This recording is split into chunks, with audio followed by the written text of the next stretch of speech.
네, 오늘 창세기 강의 10번째이고요. 질문하시는 하나님이라는 제목으로 좀 우리가 말씀을 나누기를 원합니다. 제가 요즘에 이제 재미있게 흥미롭게 보고 있는 연애 프로그램인데요. 남의 연애 뭐하러 보나 이렇게 질문했는데, 저는 이제 아무래도 상담을 전공하고 있다 보니까 이 사람들 심리를 이렇게 봅니다. 그래서 연애 프로들을 쭉 보는데 그 중에 가장 이제 이건 참 뭐 지금 연애를 하고 있든지 아니면 뭐 결혼을 했든지 아니면 연애를 준비하고 있는 청년들이든지 봤으면 좋겠다라고 하는 약간 진짜 교과서 같은 연애 프로라고 할 수 있죠. 물론 이제 상업 방송이기 때문에 상업적인 부분들이 분명히 있습니다. 그런데 제가 볼 때 참 이렇게 흥미롭고 이런 좀 태도는 연애하는 사람들 배울 만하다라는 거 할 만큼 좋은 교재가 되는 연애 프로예요. 이렇게 한 10명의 남녀가 한 숙소에서 공동 생활을 하면서 서로 이제 알아가고 또 그 가운데 호감을 느낀 사람들은 더 깊은 관계로 발전해 나가서 이 프로그램의 최종 목표는 뭐냐면 이 가운데 커플이 탄생해서 이제 결혼까지 가는. 그래서 프로그램 세팅 자체가 단순히 연애를 지향하는 것이 아니라 만약에 우리가 결혼을 한다면, 만약에 같이 산다면 이런 가정을 가지고 프로그램 세팅을 가져가는 거예요. 그래서 1대1도 만나보고 뭐 이렇게 1박 2일 이렇게 같은 집에서 이렇게 신혼부부처럼 살아보기도 하고, 물론 이제 잠은 따로 자지만 그런 것들을 경험하면서 내가 이 사람이랑 단순히 이제 같이 있을 때, 또 같이 집에 있을 때, 생활할 때, 사실 연애할 때 잘 모르거든요. 막 너무너무 좋다가 각자 집에 돌아가면 이제 헤어지는 거잖아요. 집에서 이 사람이 어떻게 사는지 잘 모릅니다. 같이 살 때 알게 되는 것들이 있죠. 연애할 때 내가 이 사람 다 안다고 생각했지만 결혼하면 어때요? 전혀 모르는 사람이죠. 다른 사람이 와 있어요. 내가 이 사람이랑 결혼한 게 맞나? 다시 알아가야 되는 거죠. 그런 프로그램인데요. 이 프로그램을 보면서 제가 흥미로웠던 것 중에 하나는 뭐냐면, 그러니까 그 호감을 가진 사람이 있잖아요, 서로가. 근데 뭐 다 이렇게 얽히고 설키잖아요, 이렇게 보면. 근데 어쨌든 사람이 사람에게 호감을 가질 때, 관심을 가질 때 가장 먼저 어떻게 시작을 할까 가만히 보니까 대개 시작을 뭘로 하냐면 질문으로 시작하는 거야. 여러분 가만히 생각해 보니까 여러분 우리는 대개 질문으로 대화를 시작해요. 어떤 사람과 관계를 시작할 때, 대화를 시작할 때, 만남을 시작할 때 우리는 대개 질문으로 시작한다는 거죠. 여러분 오늘 교회 처음 딱 들어오셔서 첫 마디가 뭐였습니까? 네, 질문이죠. 네, 그냥 인사말이지만 질문입니다. 우리가 흔히 하는 안녕하세요, 잘 지내셨어요, 식사하셨어요, 이게 첫 마디잖아요. 여러분 왜 우리는 질문으로 시작을 할까요? 나 잘 지냈어 이럴 수 있잖아요. 근데 나 잘 지냈어 너는 이렇게 말할 수도 있는데, 중국 사람들은 니노 이렇게 하잖아요. 아이유 이렇게 하는데 우리는 꼭 먼저 물어봐요. 그래서 상대방의 대답에 맞춰서 대답을 하는 경향이 있어요. 한국 사람들 특징입니다. 네. 그러니까 되게 그렇더라는 거예요. 그래서 내가 호감 있는 사람이 가서 질문으로 대화를 시작해요. 그리고 그 질문을 주고받는 가운데 관계가 진전되기도 해요. 그런데 어떤 사람은 남자가 여자한테 호감이 있어요. 근데 여자분은 남자분한테 호감이 전혀 없어요. 그럴 때 어떻게 합니까? 네, 단답형 벽을 쳐요. 벽을 치고 티콘동하게 대답을 하는 거죠. 근데 정작 자기가 관심 있는 상대에게는 막 질문을 하는 거예요. 더 알아가고 싶어 하고. 이게 당연히 미묘하잖아요. 이 서로가 나눈 대답과 질문을 통해서 알아가는. 그러면서 질문하다가 대답을 하다가 서로 이렇게 맞아가는 거. 이런 것이 맞네. 나는 이거 좋아하는데 이 사람도 이거 좋아하네. 이렇게 맞아가는 거죠. 우리가 사회생활도 마찬가지지 않습니까? 많은 사람들을 만나고 부딪히게 되죠.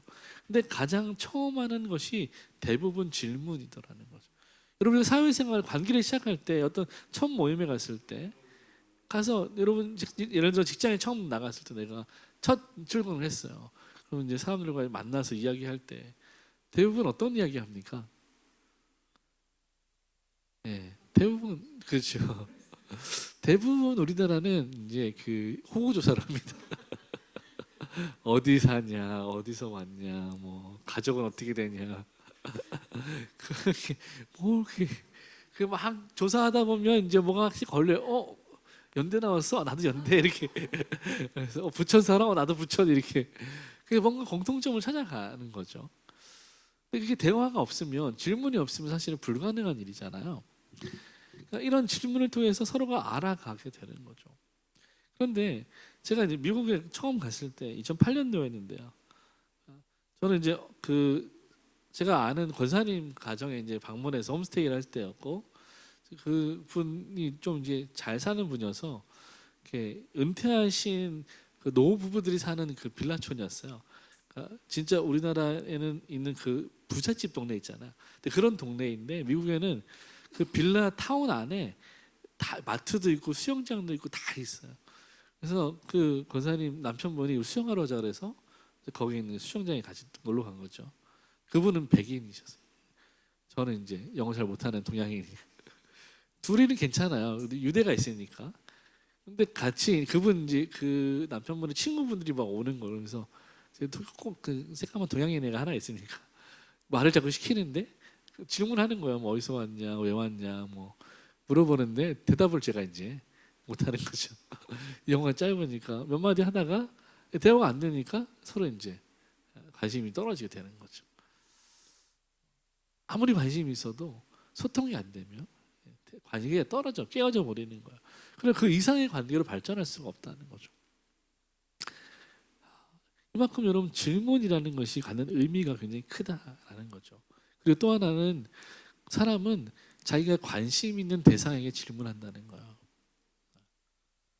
여러분 생각해 보세요. 집에 그 사랑하는 남편과 아내가 있는데 만약에 막 싸웠어요. 이렇게 관계가 안 좋아, 냉랭해.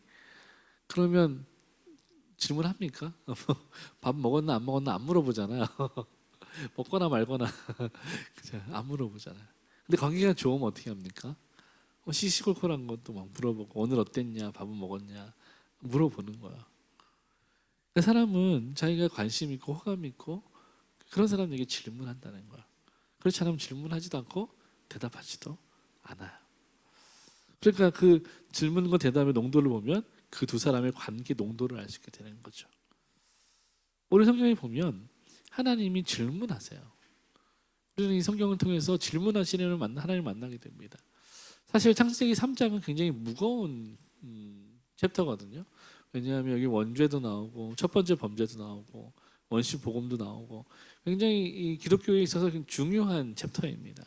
근데 저는 조금 이거를 다른 관점에서 보고 싶었어요. 우리가 흔히 알고 있는 그 죄 거기에만 집중하기보다 그 죄의 본질과 그 본질 너머에서 역사하시는 하나님의 마음이 무엇일까 고민해 보는 거죠. 그런 관점에서 제가 만난 하나님은 질문하시는 하나님이었어요. 그럼 오늘 성경에 보시면 아담과 하와가 선악과를 먹었어요. 눈이 열렸습니다. 그들이 첫 번째 느낀 것은 감정은 무엇이었습니까? 네, 수치, 부끄러움이었어요. 그리고 두려움이었습니다. 하나님이 동산에 거리시다가 아담과 하와를 찾으셨어요. 하나님이 오셨다는 걸 직감하자마자 아담과 하와가 어떻게 합니까?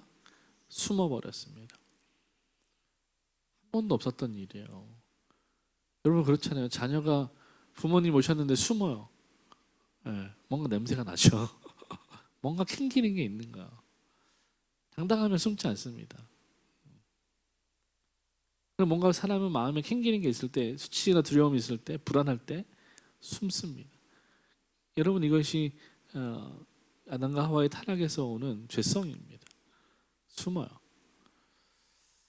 하나님은 그 숨어 있는 아담과 하와를 부르십니다. 그리고 질문하시는 거예요. 아담과 하와가 하나님과 약속을 깨뜨렸습니다. 절대로 먹지 말라고 하는 선악과를 먹었어요. 그리고 선악과를 먹은 사건은 역사상 첫 번째 일어나는 범죄였습니다. 그 전에는 죄라는 게 세상에 없었어요. 그런데 이 아담과 하와가 선악과를 먹음으로 인해서 죄라는 것이 세상에 들어왔습니다. 죄가 시작된 거예요. 최초로 죄를 지은 사람, 죄의 창시자. 얼마나 오명입니까? 아담과 하와가 죄를 만들었어요. 죄를 가지고 들어왔죠. 그래서 성경을 보면 성경에서 죄라고 하는 말, 특별히 구약 성경에서 죄라고 할 때 그 단어를 보면요, 그 단어의 의미는 관역을 벗어났다는 뜻입니다. 관역에 꽂혀야 되잖아요. 근데 관역에서 벗어난 거야. 그게 죄라는 말이 가지고 단어가 가지고 있는 의미입니다. 그러니까 이 아담과 하와가 죄를 지었다는 것은 어떤 의미겠습니까? 하나님의 의도, 하나님이 옳다고 하신 그 뜻에서 벗어났다는 것입니다. 하나님이 아담과 하와에게 부여하신 그 명예로움에서, 그 영광에서 벗어났다는 것입니다. 이탈했다는 것입니다. 여러분, 기차가 선로를 벗어나면 어떻게 됩니까? 사고가 나는 거죠. 기차가 선로를 벗어나면 사망하게 되는 것이죠. 여러분, 그래서 로마서에서 죄의 삭은 사망이라고 하는 것입니다. 죄는 반드시 사망이라는 결과를 낳습니다. 하나님의 의도를 벗어나면 사망이 되는 것이죠. 그것이 죽음이에요. 그래서 다른 말로 하면 사망이라는 것은 우리 육체의 죽음이 아니라 분리되는 것입니다. 사망의 정확한 성경적 의미는 분리입니다. 하나님과 분리되는 거죠. 여러분, 예수님이 겟세마네 동산에서 눈물로 피와 땀이 되도록 기도하실 때 가장 그분이 두려워하셨던 것은 하나님과 분리되는 것이었어요. 태초부터 영원까지 한 번도 떨어지신 적 없는 그 삼위일체 하나님께서 사망을 통해서 분리되시는 거예요. 경험할 수 있는, 이것은 우리가 상상할 수 없는 것이죠. 사망의 정의는 분리입니다. 요한복음 15장에 보면 그래서 나는 포도나무에 너희는 가지라고 말씀하시잖아요. 여러분, 가지가 나무에 붙어 있는 것을 뭐라고 합니까? 그 상태는 살아있는 상태, 생명이 있는 상태죠.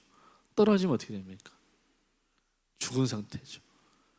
사망이죠. 분리입니다. 사망은 분리되는 거예요. 여러분, 우리가 하나님께로부터 분리되면 그건 죽은 겁니다. 죽은 나무까지는 열매 맺을 수 없어요. 꽃을 피울 수 없습니다. 이파리를 틔울 수가 없어요. 잠깐 살아있는 것처럼 느껴지는 거죠. 여러분, 꽃을 꺾어서 화병에 꽂아놓으면 잠깐은 살아있는 것 같잖아요. 결국은 어떻게 됩니까? 죽는 거죠. 하나님 떠난 인간의 존재라는 것이 그렇게 하찮은 것입니다. 사실상 죽어 있어요. 그런데 죽은 줄 모르고 있는 것이죠. 아담과 하와는 하나님의 의도를 벗어나 버렸습니다. 그것을 죄였죠. 하나님과 분리되어 버린 것입니다. 이 아담과 하와를 통해서 세상에 죄가 들어왔고 세상은 오염됐습니다. 가장 아름다웠던 에덴 동산이 오염된 것입니다. 그래서 너무너무 부끄러웠어요. 수치심이 느껴졌습니다. 그래서 자기들을 나뭇잎으로 가렸어요. 그리고 하나님 앞에서 자기를 숨겼어요. 여러분, 가렸다, 숨겼다, 이런 말들에 주목하셔야 됩니다. 죄인들의 특징입니다. 여러분, 죄인들이 형사를 피해서 어떻게 합니까? 숨죠. 도망가죠. 나 잡아가시오라고 하는 사람이 어디 있겠습니까? 우리도 마찬가지잖아요. 우리가 뭔가 죄가 있거나 캥기는 게 있으면 숨고 가리려고 합니다. 아담과 하와는 하나님 앞에서 자신을 가렸어요. 숨겼습니다. 도망갔습니다. 회피했어요. 그런데 그때 하나님께서 아담과 하와를 부르시는 거예요. 범죄한 아담과 하와에게 하나님이 하신 첫 번째 말씀, 첫 번째 질문. 성경 가만히 창세기 1장, 2장, 3장 보시면요, 하나님이 아담과 하와에게 직접적으로 말씀하신 내용이 없습니다. 물론 우리가 모르는 세계 안에서 말씀하셨겠죠. 대화하셨겠죠. 그러나 성경이 기록하는 문체로서 말씀은 처음 등장하는 거예요. 근데 그 첫 마디가 뭡니까? 내가 어디 있느냐. 하나님이 아담과 하와를 찾으시는 거예요. 여러분, 생각해 보십시오. 아담과 하와가 어디에 있는지 하나님이 몰라서 질문하셨을까요? 아니죠. 근데 어떤 사람은 하나님이 진짜 몰라서 질문했다고 물어보는 그런 사람이 있습니다. 심지어 박사예요. 그러니까 하나님을 안 믿는 거예요, 그 사람은. 그러니까 문학적으로 다가가는 것입니다. 그러면 전능하신, 전지하신 천지와 만물을 말씀으로 만드신 그 하나님이 여러분 고작 나무 뒤에 숨어 있다고 모를까요? 여러분 그 뭐 어린아이가 이렇게 머리만 이렇게 그 엉덩이 내밀고 있으면 자기 숨었다고 하잖아요. 우리 다 알잖아요. 걔가 어디 있는지. 근데 모른 척 하는 거죠. 아담과 하와가 아무리 숨으려고 해도 하나님 다 아시죠. 그런데 다 알면서도 하나님은 아담과 하와에게 왜 너 나와라고 말씀하지 않으시고 어디 있냐라고 물으셨을까요? 그럼 저는 이 표현이 너무너무 이 표현에서 하나님의 은혜를 보는 거예요. 이 말에서 하나님의 사랑을 보는 거죠. 그럼 되게 우리 부모님들 어떻게 합니까? 자녀가 뭐 잘못했을 때 직설적으로 나가잖아요. 너 이리 와 이렇게 되잖아요. 너 뭐 잘못했어 이렇게 되잖아요. 근데 하나님 뭐라고 말씀하십니까? 다 아세요. 그런데 어디 있냐라고 먼저 물으시는 거예요. 너 어디 있느냐? 하나님 기회를 주시는 거예요. 하나님 최대한 부드럽게 다가가시는 거죠. 이게 참 너무 이게 그런 비교를 많이 하거든요. 동양인들 특히 한국 사람들은 이게 너무 이런 정서가 부족하다는 거예요. 직설적으로 얘기해야 직성이 풀리는 거예요. 왜냐하면 우리는 문제 해결에 집착해요. 그걸 빨리 해결해야 되는 거예요. 왜 그랬어? 너 이리 나와. 이렇게 몇 대 맞을 거야. 이렇게 되는 거예요. 근데 서양적 사고에서 보면 아이가 뭔가 실수했거나 그릇을 깨뜨렸어요. 그럼 어떻게 합니까? 네, 그렇죠. 아이 오케이. 진짜 그런지 모르겠지만 아이 오케이. 너 괜찮니? 아이에 대해서 먼저 부드럽게 다가가는 거야. 괜찮아. 너 다치니까 나와. 내가 치울게. 지금 하나님의 마음이 그 마음인 거야. 너 괜찮니? 너 괜찮아? 다친 데 없어? 하나님 그 마음으로 물어보시는 거야. 그럼 하나님이 너 어디 있냐라고 물으실 때 두 가지 하나님의 의지가 담겨 있습니다. 첫 번째는 뭐냐면 하나님이 아담에게 책임을 물으시는 거예요. 너 어디 있니라고 말씀하신 것이 그냥 단순히 위로하시려고 말씀하는 게 아니라 하나님 분명히 책임을 물으십니다. 하나님이 책망하려고 책임을 물으시려고 부르시는 거야. 두 번째 의지는 뭐냐면 그럼에도 불구하고 회개의 기회를 주시려고 부르시는 겁니다. 하나님의 이 두 가지 의지가 담겨 있다는 걸 잘 생각해야 돼요. 여러분 이것이 성경 전체를 관통하는 맥락이고요. 지금도 하나님이 저와 여러분을 다루시는 대하시는 원리입니다. 하나님 하나님 우리의 죄를 보시는 게 아니라 결과적으로 말씀드리면 하나님은 우리의 죄를 보시는 게 아니라 우리를 보시는 거예요. 하나님은 죄를 보시는 게 아니라 여러분을 보시는 겁니다. 근데 우리는 어때요? 하나님을 보는 게 아니라 내 죄를 봐요. 그러니까 그 관계를 내가 깨트리는 거야. 하나님 괜찮다고 나오라고 내가 해결할 거라고 말씀하시는 거야. 근데 우리는 어떻게 합니까? 아득바득 내가 해결하겠다고 이건 내 일이라고 하는 거죠. 근데 여러분 우리가 해결할 수 있어요? 없습니다. 없어요. 그냥 부끄럽고 수치스러워서 고집 피우는 겁니다. 때를 쓰는 거죠.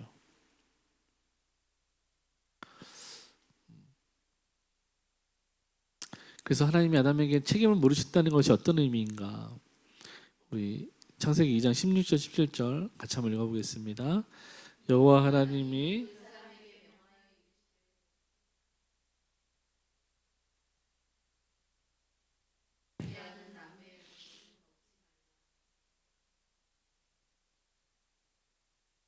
네. 그리고 하나님이 창세기 2장에서 분명히 아담과 하와에게 말씀하신 거예요. 아담에게 말씀하신 것입니다. 여러분 이것을 우리는 신학적으로 행위 언약이라고 합니다. 하나님은 아담에게 네가 순종하면 복을 받을 것이고 불순종하면 영원히 죽을 것이다. 죽을 것이다 말씀하셨어요. 이게 행위 언약입니다. 그래서 하나님은 지금 이 언약을 깨트린 아담에게 책임을 물으시는 거예요. 책망하시겠다는 겁니다. 너 왜 그랬니라고 책망하시겠다는 거예요. 하나님이 아담에게 듣고자 하시는 것은 변명이 아닙니다. 그의 진실한 고백을 듣고 싶은 거예요. 어째서 그랬는지, 무슨 마음인지를 듣고 싶으신 거죠. 웨스트민스터 신앙고백 7장에 보면 이렇게 얘기하는 거예요.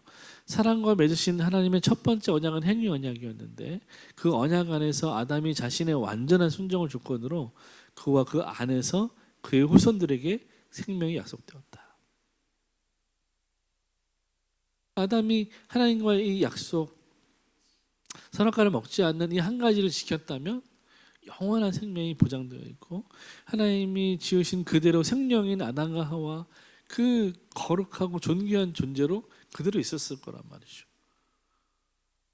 그러나 그 약속은 깨어져 버렸습니다. 여러분, 모든 약속에는 책임이 따르죠. 아무리 작은 약속이라도 그것이 일방적으로 파기되었다면 그 파기된 것에 대한 책임을 묻게 되어 있습니다. 여러분, 학생이 학교에 적을 두고 있는 이상 그 학생에게 요구되는 책임은 무엇입니까? 정해진 시간에 등교해야 되죠. 정한 시간 수업을 받아야 합니다. 그것이 불가능한 상황이 오면 어떻게 해야 됩니까? 미리 조율해야 돼요. 그렇지 않고 일방적으로 등교하지 않거나 수업 도중에 학교를 나가버리면 어떻게 됩니까? 그 학생은 그것에 대해서 책임을 져야 돼요. 선생님이 과제를 내주셨어요. 과제를 하지 않았습니다. 그럼 어떻게 됩니까? 네. 학점이 깎이든 그 드랍이 되든 페일이 되든 하는 거예요. 학생은 학생으로서의 책임을 져야 되는 거예요. 자기가 하지 않았음에도 불구하고 책임지지 않으려고 하면 어떻게 됩니까? 이 사회가 무너지는 것이죠. 체계가 무너지는 것입니다. 제가 군 생활할 때 옆대대에 있었던 일인데요. 휴가를 나갔던 병사가 돌아오지 않는 거예요. 굉장히 큰 일이거든요. 휴가 위복기 사건. 부대가 엄청 소동했죠. 다행히 이제 그 병사가 한 이틀 뒤에 들어왔어요. 오기는. 그래서 이유를 알고 보니까 여자친구가 결별을 선언한 겁니다. 그래서 자기가 잠깐 정신이 나갔었대요. 그래서 여자친구 쫓아다니느라 이틀 못 들어온 겁니다. 그 병사는 어떻게 됐을까요? 예, 영창 같습니다. 이 정도는 군기교육대가 아니라 바로 영창입니다. 그래서 이 친구는 특별히 괘씸죄로 군기교육대 갔다가 영창 갔어요. 그러니까 군 생활이 그만큼 늘어나거든요. 영창 갔을 때 그 날수는 군 생활에 안 칩니다. 그래서 더 해야 돼요, 군 생활을. 나중에 제대하는 걸 제가 보긴 했지만 그 사람의 말년이 좋지 않았어요.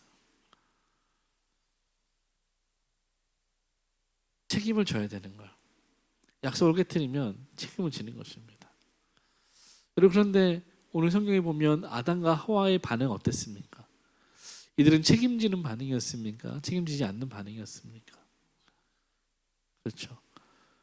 우리 12절 같이 한번 읽어볼까요? 12절. 네, 없습니다. 지금. 네, 성경 보시면서 시작.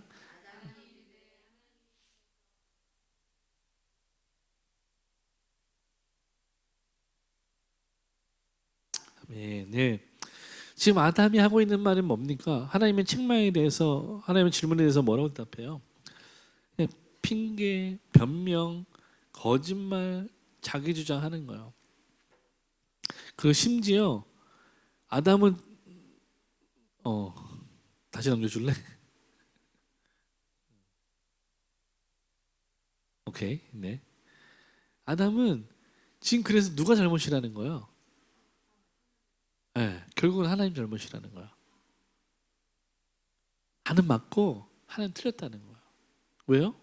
하나님이 나에게 주신 그 여자. 하나님이 나에게 주신 그 여자. 보세요, 다 수동태요. 하나님이 주셔서 나와 함께 있게 하신 그 여자가 나무 열매를 내게 주었어. 그래서 내가 어쩔 수 없이 먹었다는 거예요. 가정의 평화를 위해서. 부부싸움 할까 봐 내가 먹었다는 거예요. 어떤 목사님이 실제로 이렇게 해석을 하셨는데 어쩔 수 없이 먹었다는 거예요. 근데 나중에 하나님이 하와한테 물어보죠. 너 왜 그랬니?라 물어보시니까 그 뱀이 꿰어서 그랬다는 거예요. 근데 아담도 하와도 내가 먹었습니다라는 말이 가장 뒤에 있어요. 앞엔 다 구구절절 이유를 설명하죠. 근데 그게 다 변명이에요. 핑계하고 거짓말이었고 자기 주장이었습니다. 아담과 하와는 하나님의 질문에 변명과 책임을 전가하는 방식으로 대응했습니다.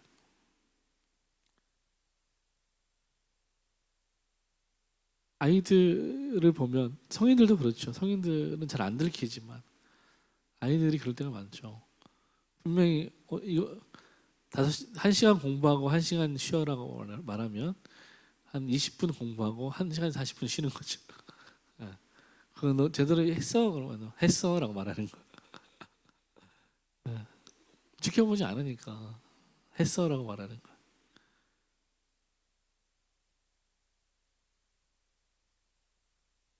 여러분 왜 그럴까요? 우리는 왜 그럴까? 아담의 결론은 내가 맞고 하나님 틀렸다는 거예요. 그것 때문이라는 거예요. 그 여자 때문이라는 거예요. 아니 내가 언제 달라 그랬냐고. 하나님이 줘서 그럴 거라고. 하나님께 전가하는 거야. 그럼 막상 아담이 하와를 받았을 때 어땠습니까? 세상 그렇게 행복했잖아요. 내 살 중에 살이요. 그래 그 이제는 하나님 때문이라고. 그 여자 때문이라고.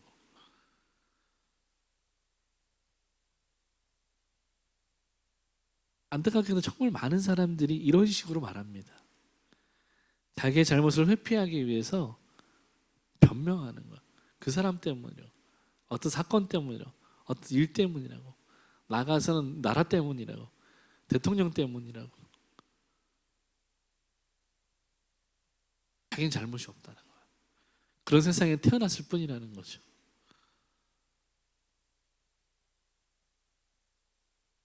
여러분 이것을 통해서 우리가 볼 수 있는 것은 뭐냐면 죄라는 것의 본질은 결국은 자기 중심성인 거야. 죄인들은요 오직 자기만을 위해서 해석합니다. 자기를 중심으로 해서 해석해요. 자기 생각이 옳아요. 자기는 옳아. 여러분 운전하고 가는데 정말 사고 날 뻔한 적이 있습니다. 제가 이렇게 가고 있었어요. 1차선을. 근데 어떤 차가 갑자기 깜빡이를 깜빡하면서 훅 치고 들어오는 거예요. 아니 그렇게 운전하면 어떻게 하냐. 사고 날 뻔하지 않았냐. 상대방이 뭐라고 했을까요? 깜빡이 켰잖냐. 깜빡이 켰잖아. 뭐가 잘못이야? 전혀 잘못된 생각 안 하는 거야. 나는 깜빡이 켰으니까 들어간다는 거야. 여러분 이거는 상호 합의가 되어야 되는 거잖아요. 예를 들어서 제가 제 아내한테 한 대 때릴게라고 그 때리는 거야. 그러면 때려도 되는 겁니까? 안 되는 거죠. 난 동의한 적이 없잖아요. 근데 깜빡 켰으니까 자기는 아무 잘못 없다는 거야. 다른 사람들이 이런 식으로 사고하고 이런 식으로 행동해요. 근데 얘기했잖아. 난 동의한 적 없는데. 난 얘기했으니까 됐다는 거죠. 여러분 이게 죄의 본질이에요. 이게 타락한 인성의 본성입니다. 자기중심성. 여러분 빌런의 조건이 뭐라고요? 자기중심성이에요. 자기밖에 몰라요. 세상 자기만 억울해요. 그게 죄인의 특성입니다. 하나님의 영광이 아니라 자신의 영달을 위해 살기로 아담이 결정한 거예요. 아담과 하와는 책임으로부터 도망쳤습니다. 그래서 자기들의 성을 쌓기로 결정한 거예요. 그들은 책임을 하나님께 떠넘겼습니다. 그리고 그 결과가 어떻게 되었습니까? 여러분 아담과 하와는 원래 영생을 가졌던 사람들이에요. 근데 이제는 무엇을 가진 사람이 되었습니까? 죽음을 가진 사람이 되었어요. 여러분 이것이 하나님이 내리신 책임의 무게였습니다. 영생을 가진 사람이 죽음을 가진 사람이 되어버렸어요. 이것이 아담 이후로 태어난 모든 사람들의 상태입니다. 이제 그들에게서 하나님의 형상을 찾아볼 수가 없고 그들은 더 이상 영생을 가질 수가 없어요. 사실 영생이라는 말은 좀 다른 표현이지만 근본적으로 말하자면 생명을 잃어버렸다는 뜻입니다. 생명 없는 존재가 되어버린 거예요.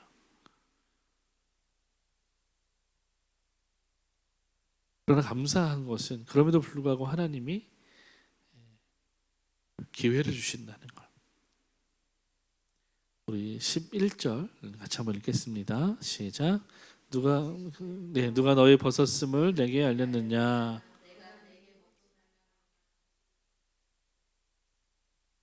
네. 두 번째는 물으시는 거예요. 아담과 하와가 변명하니까 너 그 나무 열매 먹었니? 라고 말씀하시는 거예요. 하나님 다 아시잖아요 지금. 그래도 물어보시는 거예요. 나무 열매 네가 먹었냐? 내가 먹지 말라고 한 건데 너 먹었냐? 물어보시는 거예요. 여러분 우리는 이 질문에서 다시 한번 하나님의 은혜, 하나님의 호의를 볼 수 있는 것입니다. 하나님의 질문의 의도가 뭘까를 생각해 보십시오. 하나님 왜 이런 질문을 하실까요? 하나님 모르셔서 하는 거 아니잖아요. 그럼 왜 이런 질문을 하실까? 그리고 하나님께서 아담에게 자신의 죄를 시인하고 회개할 기회를, 관계를 돌이킬 기회를 주시는 겁니다. 더불어서 지금 아담이 느끼고 있는 그 수치심과 불안함과 두려움의 본질을 선악과를 먹었기 때문이 아니라 하나님과의 언약을 깨뜨렸기 때문에 오는 것임을 분명하게 보여주시는 거예요. 가르쳐 주시는 겁니다.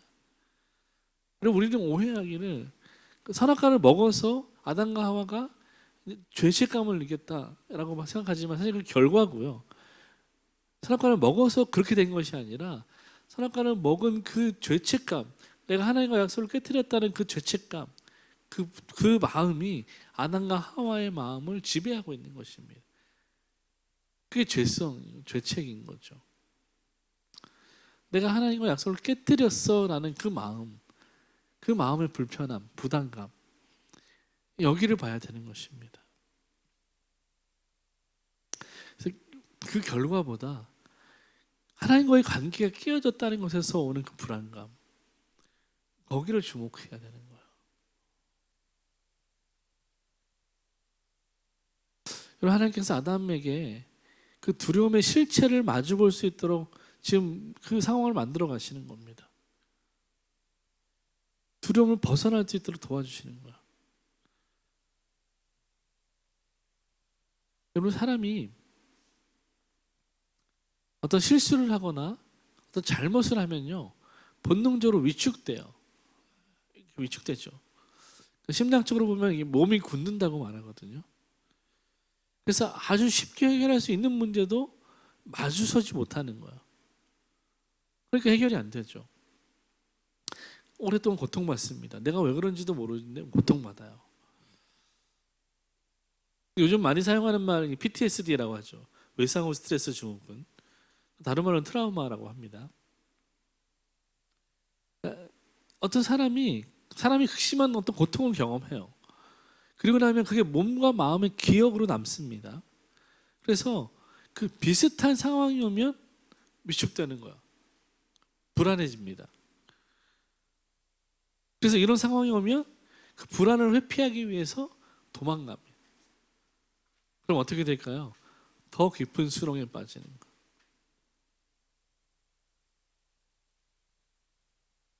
이런 불안 장애를 치료하는 가장 좋은 방법은 뭐냐면 여러분 내가 경험한 그 나쁜 기억을 좋은 기억으로 바꾸는 것입니다. 이게 가장 좋은 방법입니다. 가장 확실한 방법이에요. 사실 이게 이제 그 인지행동 치료라는 기법인데 그 옛날에 이제 강영욱 씨가 그 프로그램에서 많이 했던 거거든요.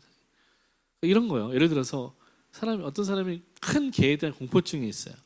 근데 이분은 예전에 큰 강아지한테 물린 적이 있어서 그 공포가 남아 있어요. 그래서 개만 보면 두려운 거야.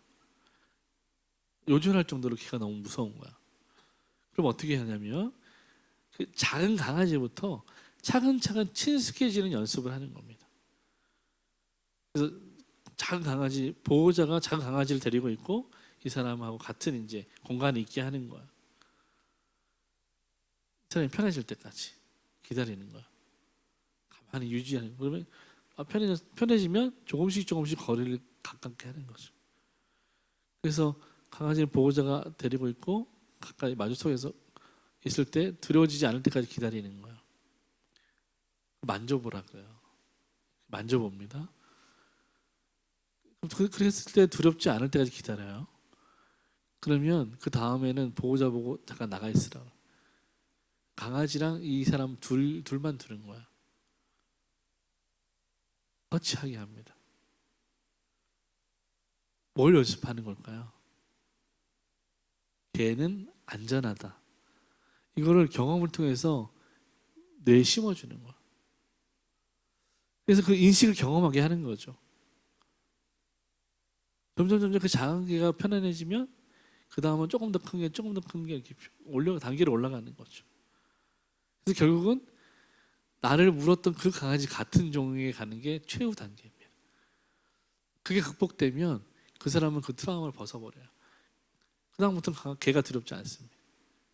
왜냐하면 그 사람의 마음에 뭐가 들어있냐면 개는 안전하다.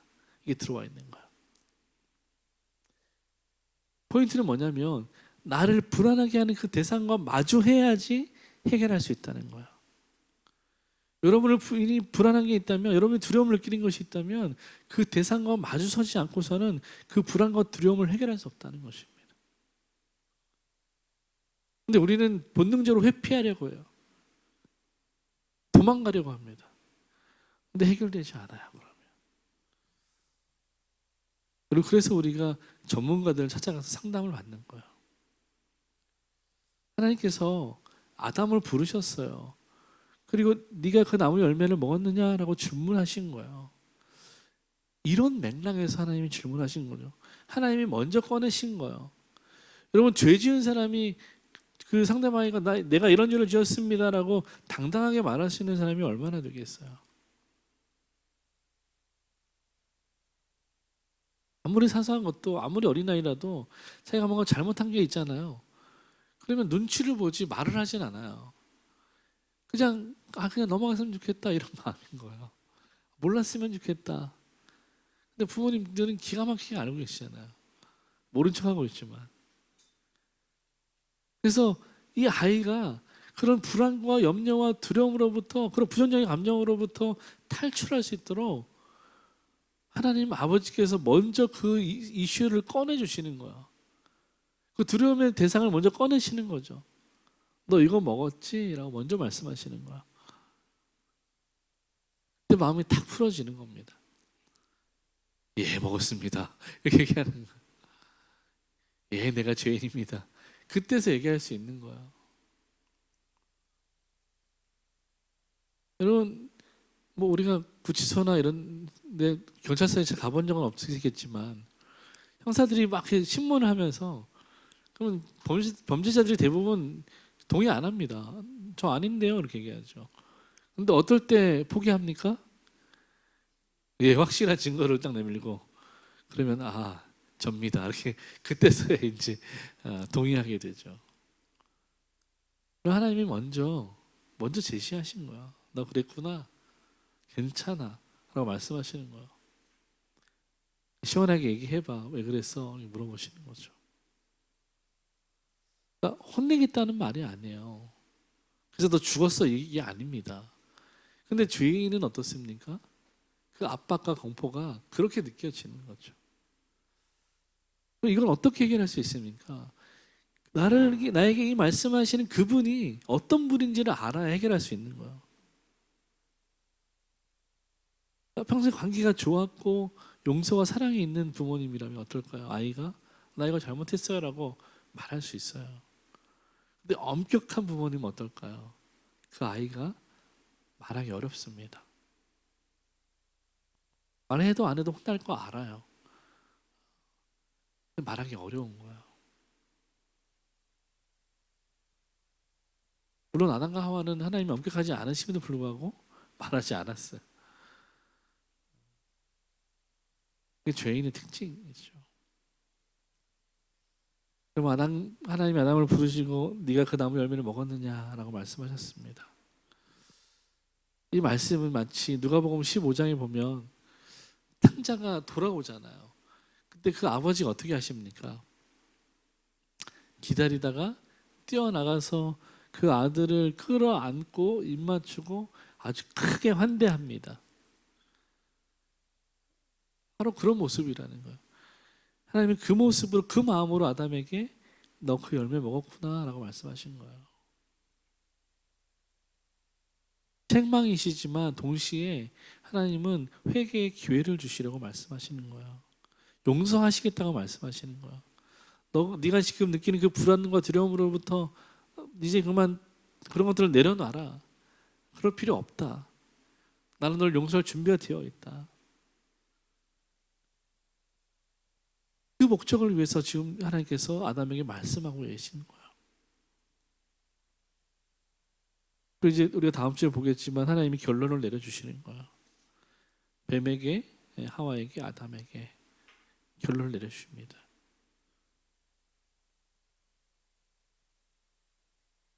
그러면 하나님이 우리를 향한 마음은요, 죄가 아니라 우리를 보시는 거예요. 하나님은 죄가 아니라 우리를 보십니다. 여러분, 이것이 우리가 질문하시는 하나님을 통해서 만나는 하나님의 모습이에요.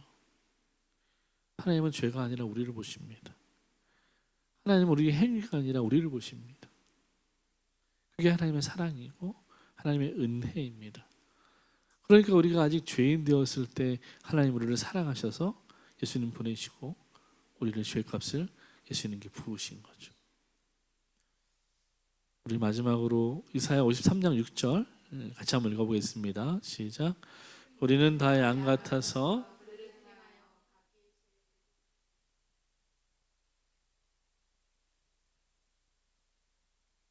아멘. 예, 우리는 늘 실수해요. 늘 그릇 행합니다. 늘 제갈 길로 가요. 그러나 하나님은 우리 모두의 죄악을 그에게, 다시 말하면 예수 그리스도께 담당시키셨습니다. 그래서 우리가 나음을 입었고 치유를 입었고 구원을 얻게 되고 생명 얻게 된 것이죠. 오늘 바로 그 하나님, 질문하신 하나님이 우리에게 두 가지 요청하시는 것입니다. 첫 번째는 뭐냐면 책임 있는 자녀로 살아가라는 것입니다.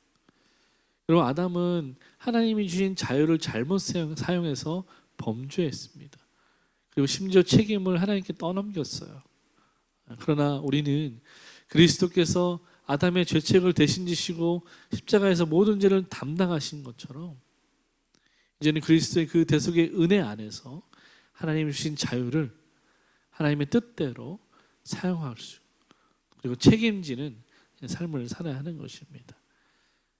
아담은 책임지지 못했지만 예수님은 책임지셨습니다. 그리고 예수님께서 우리에게 뭐라고 말씀하셨습니까? 너희도 이와 같이 하라고 말씀하신 거야. 그럼 우리는 성령 안에서 그리스도의 은혜로 말미암아 책임지는 그런 믿음의 삶이 되기를 바라고요. 두 번째는 회개하는 자녀로 나아가라는 것입니다. 아담이 두려움과 수치 가운데 숨어버렸어요. 우리도 죄를 지으면 위축되고 숨으려고 합니다. 그러나 질문하시는 하나님께 우리가 나아가서 회개할 때 하나님은 더 큰 은혜와 자비로 우리를 용서해 주시는 거예요. 마치 탕자를 끌어안고 입맞추시는 그 아버지처럼 하나님은 그럼에도 불구하고 우리를 끌어안아 주시고 입맞추시고 용서해 주신다는 거죠. 하나님, 우리가 죄를 고백할 때마다 하나님 앞에서 다시 우리를 일으켜 세우시는 거예요. 괜찮다고 말씀하시는 거예요. 왜요? 하나님, 우리 죄가 아니라 우리를 보시는 분이기 때문에 그렇습니다. 이 은혜를 경험해야 되는 거예요. 이것이 구원의 요체입니다. 그래서 여러분, 우리가 마지막으로 이런 질문들을 스스로 하면서 말씀을 마쳤으면 좋겠어요. 하나님의 질문에 나는 어떻게 반응할 것인가? 하나님이 나에게 질문하시고 다가오실 때 나는 어떻게 반응할 것인가? 두 번째, 내가 가장 숨기고 싶은 죄는 무엇인가?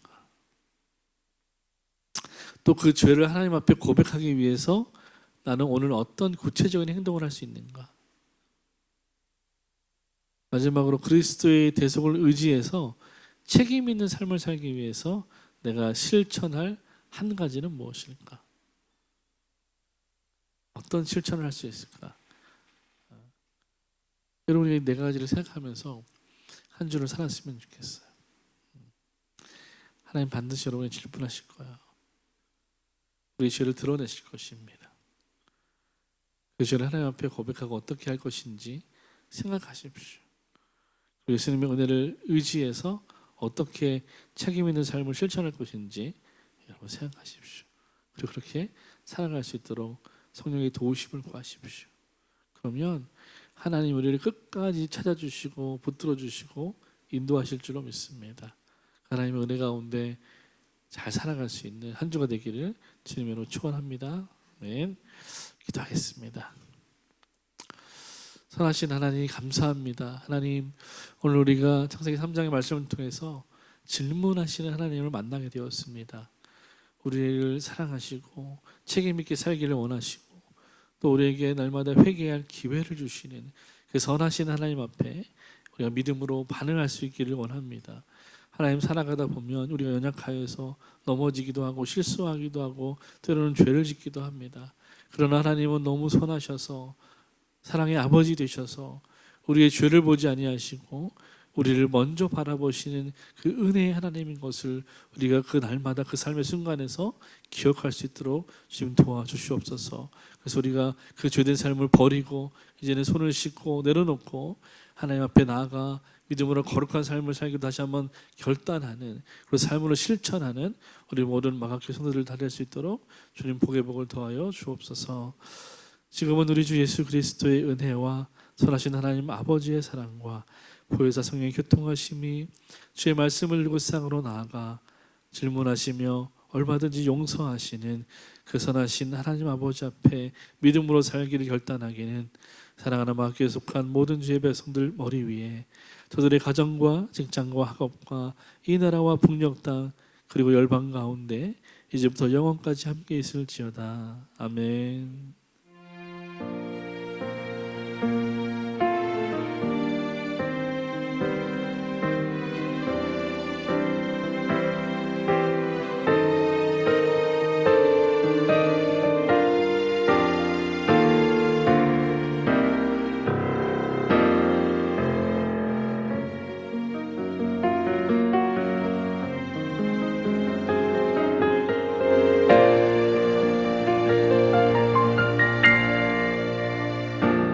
하나님께 감사의 박수 드리겠습니다. 아멘.